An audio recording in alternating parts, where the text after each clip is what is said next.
Hey everyone, it's Amel and you're watching Newsbreak. More than 500,000 people are living in camps in Pakistan.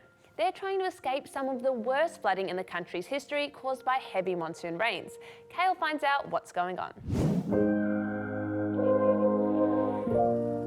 1/3 of Pakistan is underwater right now. People have actually lost their complete livelihood. Their orchards, their gardens, their agriculture fields and crops have been destroyed. More than 1,000 people have died, and hundreds of thousands of homes have been wiped out. People are scrambling to find food and shelter, as the damage bill is tipped to hit more than $10 billion. The monsoon rains, which started a few months ago, have been the heaviest on record. And the Pakistani government is blaming a lot of it on climate change. You see, a warmer climate means there's more evaporation and a lot more moisture in the air. All of this means it rains more often and a lot harder. Pakistan has dealt with major flooding before, and because there's lots of mountains, parts of the country can flood really quickly. Please come forward and help these people who are in very, very difficult situation.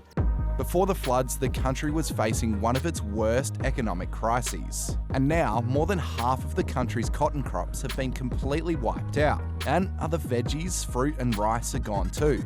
Hundreds of thousands of people are now stuck in camps, as the Pakistani army is helping with rescues and handing out food. Countries across the globe are sending aid to Pakistan, but the government says it could take years to fully recover. The US Open is well underway, and lately fans everywhere have been talking about one thing: Serena Williams. Why? Well, because this just might be the last time we see her out on court. Serena Williams has started strong. She won her opening match at the US Open in straight sets against Danka Kovinic. Serena had fans on the edge of their seats because many reckon this tournament is the last one she'll play in. Why? Well, earlier this year, the 23-time Grand Slam champion said she was looking to evolve away from tennis, to focus on being a mum and discovering a different but just as exciting Serena. Which sounds exciting. But while Serena has shied away from actually using the word retire, I'm not necessarily retiring, I'm just evolving from tennis. It's certainly looking that way. Serena's second round match will be against Estonia's Anett Kontaveit, but for now, her swan song continues.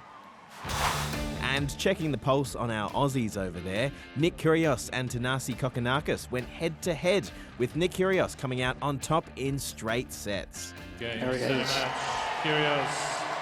Also causing a racket, get it, is Aussie number one Alex de Minaur and Ayla Tomljanovic, who are both through to the second round. Now get ready for these next stories because it's Astronaut Time. Like me, the astronaut. The cameras are ready, the countdown is on, let's wait. Yep, after a lot of anticipation, NASA had to call off the launch of its Artemis 1 mission. You might remember the new moon rocket was set to take off last night, but there was a last-minute engine problem. You don't want to light the candle until it's ready to go. And given the astronauts were test dummies, I'm sure they're not too bothered. The relaunch is set for Saturday morning at the earliest. Now to an astronaut who's more of an actor. Johnny Depp made a surprise virtual appearance at yesterday's BMA Awards as MTV's iconic Moon Man. I just want you guys to know that I'm available for birthdays, bar mitzvahs, bat mitzvahs, weddings, wakes. Depp hasn't been seen in Hollywood much lately. He won a controversial defamation trial earlier this year, and fans were divided about his comeback appearance.